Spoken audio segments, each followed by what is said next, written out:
Did you ever play and enjoy Nintendogs? Well, now there's a game coming out inspired by it that is on the blockchain that has way more features than Nintendogs. So let's jump into the research of this play to earn an NFT game, Dogamy.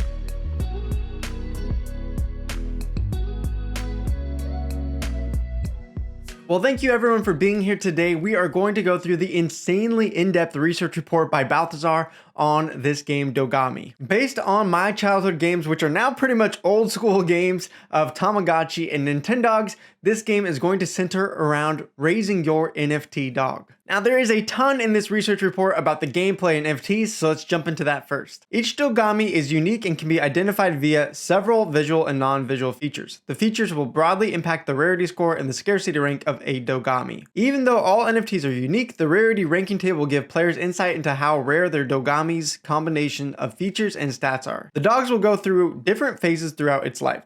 These phases are the puppy phase, adulthood, and spirit phase. To level up your Dogamy, you need to nurture it from a puppy into adulthood.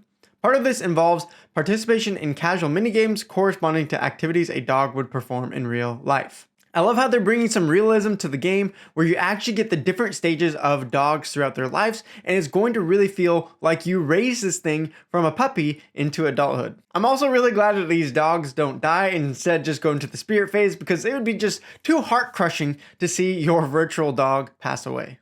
In Dogamy, players can earn rewards such as the Doga token in the following ways: nurturing their Dogamy, competing in minigames to win leaderboard prizes, breeding Dogamy, adopting and trading, farming accessories, participating in various activities, and dog sitting for other players. From what we've learned, we can see that paying attention to a Dogamy's needs, attending to them quickly, and daily returning to the game will reward players handsomely. It's fun to see the different activities they have planned that you can do with your Dogamy. Well, maybe not cleaning, that one doesn't sound as fun. It will be interesting though to see how much time each of these is going to take and how much of your day you're going to need to spend to maximize your rewards and to make sure that your dog is healthy and bonded to you. Hopefully it's a healthy amount of gameplay and it doesn't become a 24/7 activity to take care of your Dogamy. On top of this, each of your NFT Dogamys are going to have different stats and potentially different wearables for allowing the personalization of a player's Dogamy. The wearables can also influence both rarity and stats. To get your Dogamy to transition from one stage to the next of the life phase, the Dogamy must be leveled up by reaching certain levels in the player's bond and reaching particular milestones. The activities will be available in augmented reality and primarily be hyper-casual single-player actions, including a list of tricks that you can do with your Dogamy. Sit. Oh, good boy. Down. Lay down. Give paw. Come on, give paw. Spin. Spin. Alright, whatever. Ready, fetch. Good boy, good boy. Oh, what? When growing up and becoming an adult, the world of opportunities opens up to the Dogamy. In this phase, fun stuff such as breeding and competitive multiplayer games becomes the focus. In addition, players can enroll their Dogamy in specialized career tracks, opening up new gameplay loops for that specific career. On top of that, there will be an annual Dogamy Olympics where only the best performing Dogamys will be able to participate in a winner-takes-all event. Some examples of this career tracks are police, firefighter, farmer, and then yes, space, yoga, and skater. What does a dog do in space and how does it teach yoga? I have no clue, but I do know dogs can ride skateboards, so that should be pretty cool to watch. I would try to teach my own dog Reggie to be in the skater career, but with the 3 legs, I don't think that's going to be possible, so sorry buddy, looks like you're going to be a yoga instructor. If your Dogamy completes a career track, it will reward the Dogamy with a special NFT badge as a completion certificate. In addition, badge holders will have special voting rights during governance events and will have their say regarding the future of their career track. By doing this, the Dogamy team gives more players control over what minigames are likely to be part of each career track. I'm not a very mushy guy, but this is a very cute idea to have your dog have a different career track. I think it's going to be very fun for your dog to have a career track and be able to participate in different minigames and even in Olympics for it. And then I think it's also going to create a great gameplay loop because you might be able to complete 1 or 2 different careers, but then you're going to want to come back for another and another to try out all the different careers and try to compete maybe for the Olympics as well. The idea to reward players with a special voting badge as well if they complete their career is a great idea, as that gives more governance and rights to the players of the game, not just heavy investors who watch from the sidelines. Another interesting mechanic we haven't even talked about is their move to earn concept. We've seen this feature be prevalent in other projects such as Step In, but Dogami has since its beginning thought about this mechanic. Therefore, the daily walk will be a part of the adult phase. Here, players can connect their mobile health app with the Dogami app and complete a daily target distance as a part of essential actions of a Dogami. Players wanting to utilize 100% of their maximum daily rewards have to take their Dogami on regular walks. This is a good motivator to go outside and be healthy, and I know this concept has taken off really well with Step-In. I'm not really into that project, but I know it did blow up for quite some time. And sadly, I must admit, I did take more walks while playing Pokemon Go. One thing I do like to think through though when hearing about these types of concepts, and it's not just for Dogami, but it's for the whole play to earn space, is how much of our life is going to be gamified and somewhat able to earn. What will the mental health effects be for us if our video gaming becomes earning, if our movement becomes earning, if we diet to earn, if we sleep the right amount of hours to earn? I mean, I think it could just get too ridiculous at some point. Again, though, that's the question for the whole play to earn industry and not just for Dogami. Lastly, when a Dogami has exhausted its breed count and completed at least one career track, it is ready for a well-deserved retirement in the spirit phase. In the spirit phase, Dogami will unlock rights to ownership in the Petaverse and will be able to purchase land plots and host activities of their choosing within those plots. Of course, while receiving a percentage of the revenue generated from said activities.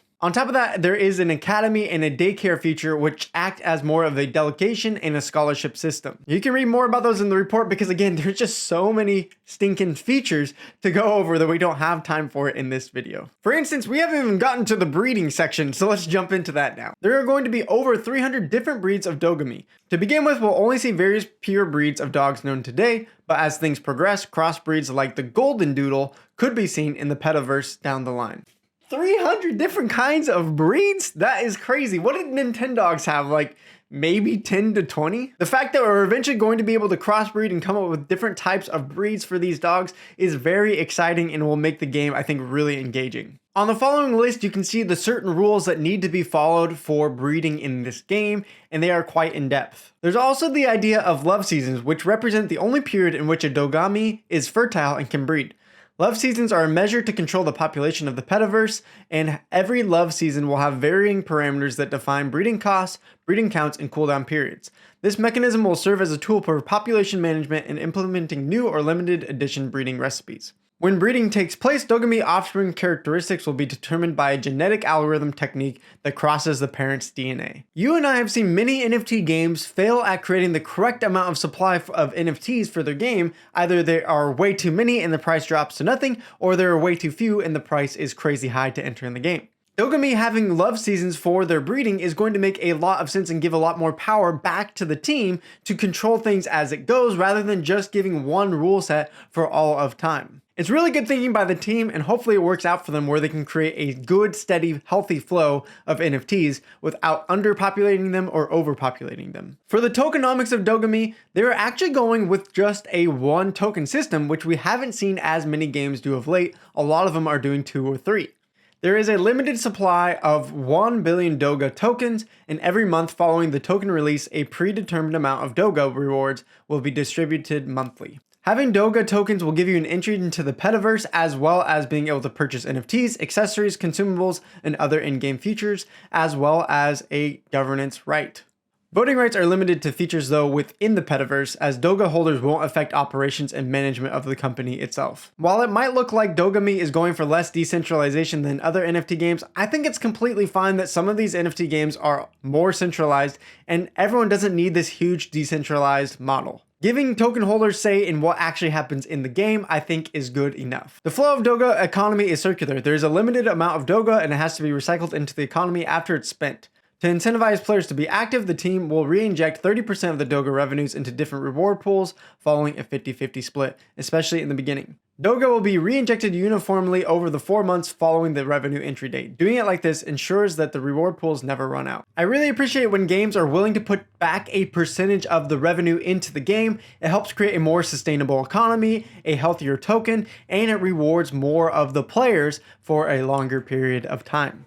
Dogami has chosen to go for a single token economy for its whole ecosystem that encompasses both the currency and governing aspects. This type of economy is not often seen in GameFi yet. However, we think it's wise to go down this road as most other PTE games we've researched with a dual token economy have apparent flaws. Dogami doesn't burn the token per se, but because of its high utility and being the only medium of exchange in this ecosystem, it is both the desired asset and the energy that fuels the game. For example, to breed new Dogami or buy one secondhand, Doga has to be spent. However, one of the challenges that the Dogami economy can face, like every other GameFi project, is that Doga holders and users don't grow in step with the token vesting schedule.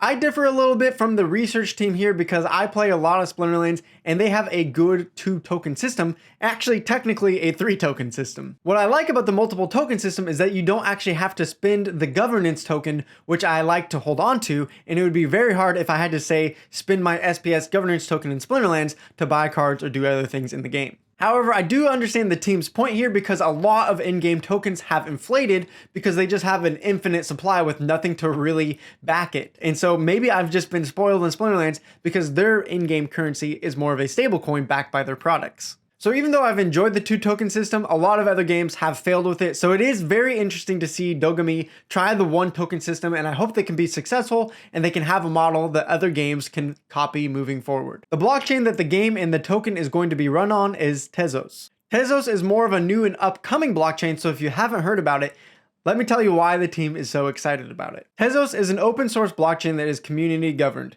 It can run complex smart contracts for the asset settlement and decentralization applications that benefit from censorship resistance, decentralization, and user control. In addition, its transaction costs are negligible and its carbon footprint is about 2 million times less than Ethereum. Tezos is unique in a few ways, but arguably the most prominent feature of Tezos is the self-amendment and upgradability feature.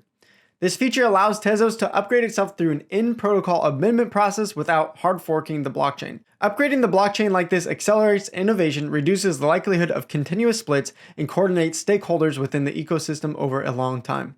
There's a reason why they call themselves the last blockchain. And if you're someone that likes the nitty-gritty details of blockchain technology and it all actually makes sense to you, go read the report because there is much more to say about this blockchain. As for the team at Dogamy, since we last wrote about them, the company has acquired some more employees. Since then, the team has only proven itself stronger. The founder team comprises a group of highly experienced industry experts with a long history of individual entrepreneurial ventures. Apart from founders and advisors, we count 34 other employees in different positions. Apart from a successful NFT launch, the Dogamy team still has a lot of merits and background that give us a lot of confidence in the company and its ability to bring the Petaverse to the masses. The team looks solid from what I can tell, but my guess is that the team, even though it's grown since the last time we did a research report, I think it could still probably grow from here. 34 other employees is a good start, but we've seen a lot of other NFT games with almost 3 to 5 times the amount of employees. Perhaps Dogamy though just doesn't need as much resources as these other games do. Who knows? They also have some big name investors behind them such as Ubisoft,